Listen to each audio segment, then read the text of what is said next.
On my flight to Scotland, my mom sent 31 texts telling me to cancel my $12,750 honeymoon and fly home to babysit my siblings or be disowned.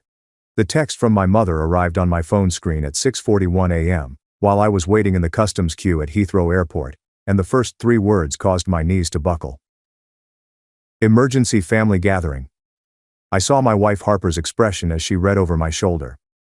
I watched her countenance morph from drowsy satisfaction to anxiety about something more serious. Anger or recognition? We had been married precisely 21 hours. We'd spent the previous 9 months preparing our vacation to Scotland. We saved $12,750 to finance the Highlands, distilleries, and castle accommodations. And my mother's next message, which arrived before I could digest the first, said, "Your sister Madison fractured her leg. Someone has to babysit the kids. You must return home today." Not, "Can you return home?" Not, "Is there any need?"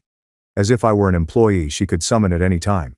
I'd been the oldest of 5 children for 29 years, but I'd been functioning as a third parent since the age of 10. That's when my mother returned to school for her master's degree in educational administration, which required evening classes 3 evenings a week and weekend study sessions that took up the entire Saturday. My father had a sports goods store, working retail hours on most weekends and during the Christmas season. Someone needed to monitor my younger siblings, Madison, who was 7 at the time. The twins Carter and Dylan were 5 years old, while baby Sienna was just 3. That person became me. I learned to make macaroni and cheese before I learned long division. I changed diapers while my pals played Little League. While my age group had sleepovers and went to the movies, I read bedtime stories and looked for monsters beneath mattresses. By the time I was 13, my responsibilities had shifted from basic childcare to effectively running the family. I went grocery shopping with a list my mother had set on the counter and cash she'd put in an envelope labeled food money. I made supper most evenings. Nothing extravagant, just spaghetti, tacos, and chicken nuggets, the type of food that a child could handle. I assisted with homework, managed sibling disagreements, and provided bandages and children's Tylenol. I remembered which youngster was allergic to strawberries and which one refused to eat their sandwich until it was chopped into triangles. My parents always commended me for being mature, reliable, and dependable. Teachers at school referred to me as an ancient soul. Neighbors believed I was wise beyond my age. No one ever questioned why a 13-year-old was performing the job of 2 adults, or why my parents appeared perfectly content to delegate their parenting responsibilities to their child. The practice remained unabated throughout middle and high school. I couldn't join the basketball team since practice lasted until 5:45 p.m., and someone had to collect the kids off the school bus at 3:05. Sienna had a dancing performance that night, and my parents had commitments they couldn't break. My mother had a meeting in Phoenix. My father had an inventory weekend at the store. I only attended one high school party since leaving the kids alone overnight was not an option, and my parents' notion of family time was for me to babysit while they went to dinner and watched a movie. I was admitted to Berkeley with a half scholarship, my ideal school, and my mother thought it was great but unrealistic. "We need you here," she replied, stirring her coffee at the kitchen table as if she were discussing the weather. "The children rely on you. Berkeley is really far away. So I went to stayed at home, traveled 35 minutes each way, worked part-time in a campus bookstore to save money, and returned home every afternoon to make sure the kids had food and got started on schoolwork." My mother had completed her master's degree by then and was working as a vice principal at the middle school, but her hours were never in line with the needs of the students. My father was still in the store, working weekends, and unreachable. At 23, I finished with a degree in civil engineering and was immediately hired by a mid-sized business that constructed municipal water systems. Good employment, fair compensation, and genuine career opportunities. I relocated to an apartment precisely 7 miles from my parents' house. 7 miles. That was the furthest I could psychologically rationalize going since someone had to be accessible for the kids. That's when I met Harper. She worked as a pediatric occupational therapist at the Children's Hospital. Sharp, humorous, and really insightful, which made me uneasy at first. We'd been dating for 4 weeks when she casually requested for Thai cuisine.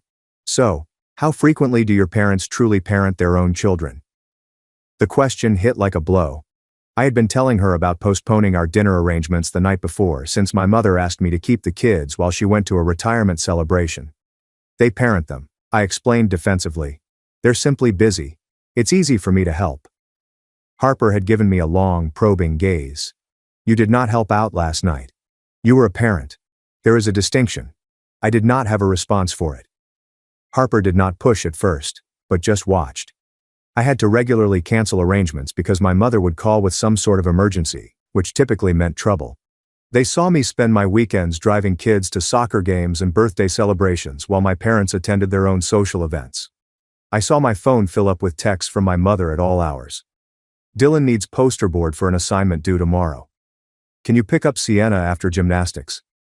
I am running late. Carter left his trumpet at home. Can you bring it to the school? Always posed as queries but acting as mandates because if I answered no, I would forsake my siblings. I sincerely and strongly loved my siblings.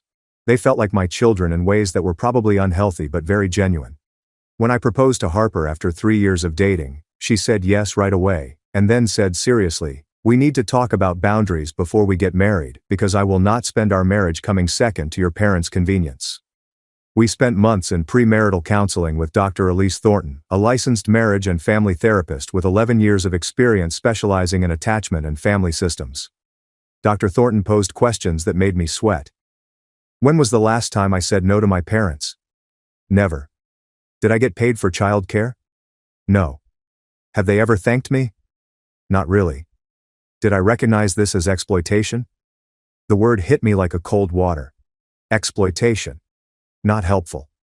Not familial support. Exploitation. We set limits 5 months before the wedding. I informed my parents that I would no longer be available for regular childcare, but that I would be pleased to assist in true emergencies. Saturday soccer games and forgotten lunchboxes did not qualify. My mother sobbed real tears, rubbing her eyes with a tissue as if I had announced my death. "After everything we've done for you," she murmured, her voice cracking. "We reared you. We made a sacrifice for you. And now you are abandoning your family." The guilt trip was well executed, refined over years of experience. But Dr. Elise Thornton had prepared me for it. "You are not abandoning anyone," she had emphasized throughout our session. "You are creating age-appropriate boundaries. You are an adult son getting married, not an unpaid babysitter." My father's answer was colder and more caustic. "Okay," he responded when I described the new restrictions, "but don't expect us to bend over sideways if you need something someday." The connotation was apparent. The relationships in our family were transactional. I offered free work. They offered what exactly? Conditional affection and reluctant approbation. I tried not to think about it too much. The wedding occurred in April. A little ceremony with 85 guests at Harper's favorite botanical park. My parents came and smiled for photographs and made a toast about how delighted they were. My mother sobbed again during the ceremony, and I wanted to think it was genuine grief over her son's wedding, not performance art intended to make me feel bad. We scheduled the honeymoon for late August, when Harper's hospital schedule cleared and I could take time off work. Harper had dreamed of visiting Scotland since she was a child, fascinated with Outlander and ancient history. We had thoroughly investigated everything. Flights from LAX to London to Edinburgh, rental cars, small lodgings in the Highlands, distillery tours, and castles. We'd saved every cent by avoiding meals and entertainment, worked extra hours, and putting birthday and wedding gifts directly into the vacation fund. Total cost: $12,750 for 13 days. I told my parents about it 8 months in advance. 8 months. I gave them more than a half year to make alternate childcare arrangements, plan around my absence, and accept that my life did not revolve around their demands. My mother responded by nodding blankly and saying, "That's nice, honey," as if I'd told her I was considering trying a new coffee shop. There are no questions regarding the itinerary. There was little thrill about my first overseas vacation. There was no appreciation of how significant this was to me. Just little indifference, which should have been my first red flag. But I was stupid enough to assume that the limits we'd established were being followed, and that my parents had accepted that I was no longer their go-to childcare answer. Looking back, I can't believe I was that foolish. They'd spent 19 years teaching me to be accessible, to drop everything, and to put their wants ahead of my own. 5 months of treatment would not be enough to remove such brainwashing. The first signs of problems appeared 4 weeks before our trip. My mother called on a Sunday morning as Harper and I were preparing breakfast. "I need to talk to you about something," she stated in her serious administrator voice. Your father and I have received an invitation to a wedding in Portland on September 4th. We hoped you could watch the kids that weekend. September 4th fell right in the middle of our trip. We'd be in an essay to explore Loch Ness and see Court Castle. I quickly responded, I can't. I will be in Scotland. I informed you about this some months ago. A long pause. So, couldn't you postpone? Only a few days. We simply cannot miss this wedding. It is your father's cousin's daughter, and it would be impolite not to go. The audacity was amazing. They preferred that I postpone rather than cancel, like that was more logical. My honeymoon so they could attend a wedding for someone I'd only met twice in my life. Mom, we paid $12,750 for this vacation. The flights alone cost $4,200, and they were non-refundable. The hotels have been booked and paid for. I am not postponing my honeymoon. Her voice changed, taking on the pain tone that had always caused me to collapse. I just assumed family would come first. I had no idea we were such a hassle now that you are married. There it was. The allegation. The manipulation. Family comes first, which in her vocabulary implied that your demands are irrelevant. Only ours do. I remained firm, which was tougher than it should have been. I told you that you would need to hire a babysitter or find another option. Harper and I are traveling to Scotland as scheduled. She hung up without saying goodbye. The quiet treatment began. No calls, messages, or answers. When I tried to contact the children, it took 6 days. She eventually texted. We discovered someone, a neighbor's daughter. She is charging us $240 for the weekend. I hope you have a wonderful trip. The subtle antagonistic remark about the expense was typical, especially considering they frequently spent more than that on their own date evenings and weekend trips. They had money for social activities but despised paying for childcare. The calculation only worked if my effort was worth $0. We left LAX at 10:55 p.m. on August 28th for an overnight trip to London, with a connection in Edinburgh. I notified my parents the precise dates, emailed them our itinerary, and let them know we'd be unavailable at times owing to travel and bad mobile coverage in the Highlands. My mother replied with a stern fine via SMS. My father had not replied at all. The quiet treatment persisted, and it was actually a comfort. No guilt trips, no last-minute pleas, and no fabricated crises. Harper and I boarded the plane, exhausted and excited, cuddled up in our economy seats, and finally relaxed for the first time in weeks. The flight arrived at Heathrow at 3:52 p.m. On August 29th, it is London time. We had a 2-hour stopover before connecting to Edinburgh. Time to have some dreadful airport cuisine, stretch our legs, and attempt to remain awake despite the jet lag. I turned off airplane mode on my phone while we waited at the gate, partly out of habit. It took around 45 seconds to connect to the international network. Then it began to vibrate repeatedly. The notification noises were continual, causing other passengers to look over with angry faces. My gut fell before I even looked at the screen, because I knew. Of course, I knew. I received 31 messages, 16 from my mother, 9 from my father, 4 from my sister Madison, and 3 from family friends I seldom interacted with. All sent in the 9 hours we'd spent crossing the Atlantic. All are marked urgent, and they all scream catastrophe in that manner that makes your chest constrict, even though you know intellectually that it's most likely contrived drama. I opened my mother's texts first. They were time-stamped beginning at 7:48 a.m. Pacific time, which would have corresponded to when our plane was over Greenland. Madison shattered her leg this morning and tumbled down the stairs. She's currently in surgery. This is serious. So where are you? We need you home right now. Then I can't believe you aren't responding amid a family emergency. Then your sister may have died, leaving you unreachable. My hands became shaky. Madison was now 22 years old, living at home while completing her nursing degree at the public university, and she was still a member of the household I had helped nurture. A broken leg was severe, painful, and undoubtedly frightening, but surgery seemed excessive unless it was a complicated fracture or many fractures. I wanted to call right away, but we were still in the terminal. Announcements blare as people surge by. Harper read over my shoulder, her face turning pale. "Oh no," she gasped. "Is she okay?" I didn't know yet. We discovered a calm nook beside a closed business. I phoned my mother. She answered the first ring. Eventually she snapped. "No hello." There was no awareness that I had been on a plane for 9 hours with no cell connection, just fury. Where have you been? Her voice was tight and piercing, but not filled with despair. Not the voice of someone whose daughter had just had emergency surgery.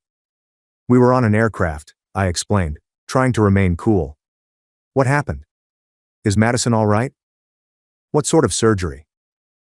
My mother sighed deeply and dramatically. She slipped down the basement stairs this morning while hauling clothes down. The doctor stated that she shattered her tibia in 3 places. They had to put a rod in. She'll be non-weight-bearing for at least 7 weeks, possibly 9. I dialed the hospital's number on my phone, ready to talk with someone directly. Okay, that's quite serious. I'm so sad she's going through that. Is she out of surgery? Can I speak to her? My mother gave a disappointed sound. She's in rehab and extremely drugged. She is not available for phone calls. Then came the punchline, the true reason for the hurried texts. We need you to come home. Someone needs to keep the kids while we take care of Madison. Your father and I cannot handle anything alone. You need to cut your trip short and return today. There it was. Not Madison is dying and would like to see you. We do not require family help during a medical crisis, but we do need to come home and babysit since we have more essential things to accomplish. Carter and Dylan were now 19 years old, having finished their sophomore year at State. Sienna was 17 years old and a senior in high school. They were not little children who need regular care. They were almost grown-ups themselves. Mom, the twins are 19. They're old enough to care for themselves and assist Sienna. I'm not sure why you want me to travel home from Scotland on the first day of my honeymoon to babysit youngsters. Long, scary quiet. I can't believe you've gotten so selfish. Your sister recently underwent surgery, and you're concerned about your trip. There was the word again. Our vacation, not honeymoon, made it feel frivolous, optional, and something I could skip without consequences. This isn't a vacation, I said, my voice rising despite my best attempts. This is my honeymoon. We saved for several months. We paid $12,750 for this vacation. The flights are non-refundable. We just arrived 5 hours ago. Madison is going to be okay. A fractured leg is horrible, but it is not life-threatening. And the kids are teens, not toddlers. They don't need me there. My mother's voice became frigid. If you don't come home, you shouldn't bother returning to this household. You've chosen a vacation above your sister, your siblings who rely on you, and this family, and I'll make certain that everyone understands who you've become. The danger hovered in the air, familiar and unpleasant. Emotional blackmail had always been her chosen weapon, developed over decades of experience. I hope Madison heals quickly, I murmured, my voice wavering slightly. We'll check in tomorrow, but we won't be home early. We just arrived. I hung up before she could reply. Harper was looking at me with big eyes. She threatened to disown you, she replied slowly, because we did not cancel our honeymoon to babysit teens. Put that way, it sounded absurd. It was wild, but it was also the same dynamic I'd been stuck in for 19 years. My wants were irrelevant. My limits did not matter. My existence wasn't important, except as a resource for my parents to abuse. We boarded the aircraft to Edinburgh. The short trip was meant to allow us to regain our breath, reorganize, and begin our genuine honeymoon. Instead, I spent time looking at my phone, watching texts accumulate.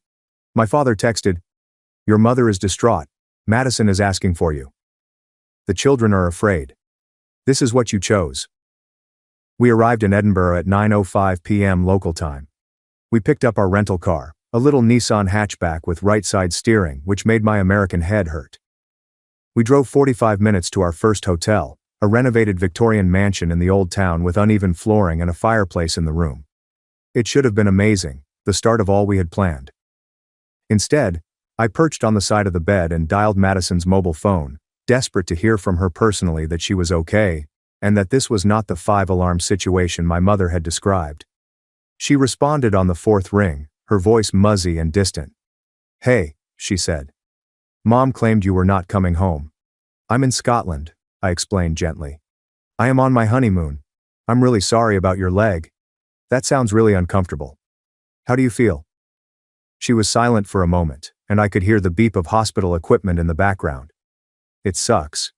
The surgery hurt, and the painkillers make me feel strange, but I'm fine." The doctor described it as a clean break. The hardware appears to be in good condition. "I'll be on crutches for a while. but I should recover well. Relief washed over me. Clean break. Good prognosis. Not the medical catastrophe my mother had predicted. So why is Mom claiming that this is a family emergency that requires me to fly home? I inquired carefully. Madison sighed. She's freaking out because someone needs to help me get around, and it appears she can't handle that, let alone managing the household where Carter and Dylan are adults and Sienna is 17. I'm not sure why she acts like they're 7 years old. There it was. The truth. Simple but infuriating. My mother did not wish to parent. She wanted me to come home and resume my role as an unpaid caregiver so she wouldn't have to deal with her daughter's injury. Maddie, I'm not flying home, I explained. I apologize, but I gave them 8 months' notice about this trip. They had time to plan. This is my honeymoon. I know, she said, sounding tired. I also told Mom about it.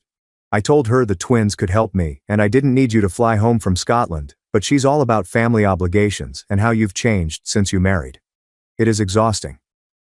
We talked for a few more minutes, and I reassured her that I loved her and wanted to hear about her recovery. She insisted that I enjoy my trip and ignore our mother's dramatics. When we hung up, I felt slightly better. My sister was not dying. She didn't need me there. This was a manufactured crisis, as Dr. Elise Thornton had warned me to expect. But the texts kept coming. My mother, my father, and extended family members whom my parents had clearly requested as reinforcements. My Aunt Marjorie, I can't believe you would abandon your family like this. What is wrong with you? My Uncle Raymond, your mother is crying. Come home and fix it. Cousins I hadn't spoken to in years suddenly voiced their concerns about my selfishness, cruelty, and complete lack of family values. The psychological assault was relentless. Every day, dozens of messages repeat the same themes. Bad son, brother, selfish husband, and family destroyer. Harper was watching me spiral. We were supposed to tour Edinburgh Castle, walk the Royal Mile, and drink whiskey in cozy pubs. Instead, I was glued to my phone, reading accusations and guilt trips, and my anxiety increased with each notification. Harper took my phone from me on our third day in Scotland, after I had spent 2 hours in our hotel room responding to family texts rather than hiking through the Highlands as planned. This had to stop, she stated firmly. They are ruining our honeymoon. You are letting them ruin our honeymoon. We need assistance. We discovered Dr. Maren Whitaker, a family systems therapist based in Portland who also offers telehealth sessions, via an online directory. She had 16 years of experience focusing on emotional abuse, parentification, and toxic family dynamics. We scheduled an emergency video call for that afternoon, sitting in our hotel room overlooking Edinburgh, as Dr. Whitaker listened to me explain 19 years of exploitation and the current crisis. She did not interrupt, instead taking notes and occasionally asking clarifying questions. When I finished, she was silent for a long time. She finally explained that what your parents had done was known as parentification. It is a type of emotional abuse in which parents inappropriately delegate adult responsibilities to their children. You have been exploited since the age of 10. You gave up your childhood, adolescence, and early adulthood to raise their children, and now they're escalating because you finally set a boundary. She spoke with clinical detachment, stating facts rather than passing judgment. The emergency they've created, in which you must cancel your honeymoon to care for teenagers who do not require intensive care, is a control tactic. They're seeing if you'll break and revert to old habits. Flying monkeys refers to a family-wide attack in which relatives are recruited to harass you. It is deliberate abuse. Hearing a licensed professional with credentials describe this as abuse changed something in my brain. It wasn't just Harper being overprotective or me being overly sensitive. This was real, documented clinical abuse. Dr. Whitaker assigned me homework. Document everything, every text, voicemail, and guilt trip. She requested dates, times, and exact wording. If your parents escalate further, she warned, you may require legal representation. I want you to have evidence. I assumed she was being paranoid. I didn't realize how right she was. We spent 5 days in Edinburgh before driving north into the Highlands as planned. The scenery was breathtaking. Rolling green hills, ancient castles perched on cliffs, locks as clear as glass. We visited Stirling Castle, drove through Glencoe, and stopped at small distilleries that produced single malt whiskey and copper stills. It should have been perfect, but my phone was constantly buzzing, sometimes with 60 messages per day. My mother's texts ranged from hurtful to aggressive to openly threatening. You're destroying the family. Everyone knows what you did. There will be consequences for this betrayal. On September 4th, 5 days into our trip, my mother sent a text that made my blood freeze. Because you have abandoned your responsibilities, we are filing a formal complaint with Adult Protective Services. The twins and Sienna are being neglected because you are not present to care for them properly. Enjoy Scotland while you can. I showed it to Harper, my hands shaking. Can she do that? I asked. Can she report me to the APS for not babysitting? Harper, who had spent years practicing pediatric medicine and dealing with bureaucratic nightmares, appeared skeptical. Adult Protective Services are for elderly or disabled adults who are abused or neglected. Your siblings are teenagers with no custody arrangements. I don't believe there is any mechanism for that complaint to stick. Dr. Whitaker was more direct in an emergency session held that evening from our hotel in Annecy. Your mother is bluffing, she stated flatly. She's attempting to scare you into returning home, but she's also creating a paper trail that could backfire spectacularly because she's effectively documenting that she can't parent her own children without the unpaid labor of her adult son. That will not look good if any agency actually investigates. She was correct about the bluff. No one from Adult Protective Services ever called. But the threat had been made, and it lingered in my stomach like poison. 3 days later, on September 7th, I received a call from an unknown Oregon number. I answered wearily, expecting a telemarketer or the wrong number. Instead, a professional male voice asked, "Is this Logan Pierce?" I confirm. "This is Troy Haldane with Child Protective Services. I'm calling because we received a concerning report about minors in your household." My brain stuttered at the words, "minors household." "I'm sorry," I said. "I have no minors in my household. I am on my honeymoon in Scotland." "Are you certain you have the right person?" Troy Haldane sounded puzzled. "The report identifies you as the primary caregiver for 3 minor siblings, Carter, Dylan and Sienna Pierce. It states that you abruptly stopped caring for the children without making alternative arrangements, putting them in danger." The pieces clicked into place with sickening precision. "My mother filed that report," I stated, "and she lied. Carter and Dylan are 19 years old. They are adults. Sienna is 17, but she is with our parents, who are her legal guardians. I am their 29-year-old brother. I have no custody, guardianship, or legal responsibility over any of them. I am on my honeymoon with my wife." There was a prolonged pause. "Could you describe your relationship with your siblings and your role in the household?" Troy asked cautiously. So I told him everything. The parentification that began at the age of 10, the 19 years of unpaid childcare, the boundaries I set before getting married, the honeymoon we had planned for months, my mother's insistence that I cancel everything to babysit teenagers who did not require intensive care, and the escalating harassment and threats. Troy listened without interruption, and I could hear him typing notes. After I finished, he said something that changed everything. "Mr. Pierce, I want to be very clear about something. The report we received was filed by your mother. In an attempt to make you appear neglectful, she has made several concerning admissions about her own parenting." He explained that CPS would perform a home evaluation within 72 hours. They would interview the children, assess living conditions, and determine whether adequate care was being provided. "For the record," Troy stated, "you are not in any legal trouble. You're an adult sibling without a custody arrangement. Your mother's claim that you abandoned minor children is factually incorrect. 2 are adults, and 1 is in her legal custody, but her admission that she cannot adequately care for her children without your constant presence is deeply concerning." We hung up. I immediately contacted Dr. Marin Whitaker again. "CPS is investigating my parents," I said, "and they are still processing it because my mother attempted to report me for not babysitting." Dr. Whitaker was quiet for a moment before saying something that will stay with me. "Logan, if CPS finds problems, it is because they exist. Not because you failed to conceal them, but because your parents have been neglecting their children while using you as a cover. You've been so effective for so long that the system never noticed what was really going on beneath the surface." She was correct. I'd been the Band-Aid on a wound that would never heal. And now that I had pulled away, the infection was visible. CPS conducted a home visit on September 9th. I was not there. I was in a small hotel in the Highlands near Loch Ness, attempting to enjoy a distillery tour while my stomach churned with anxiety.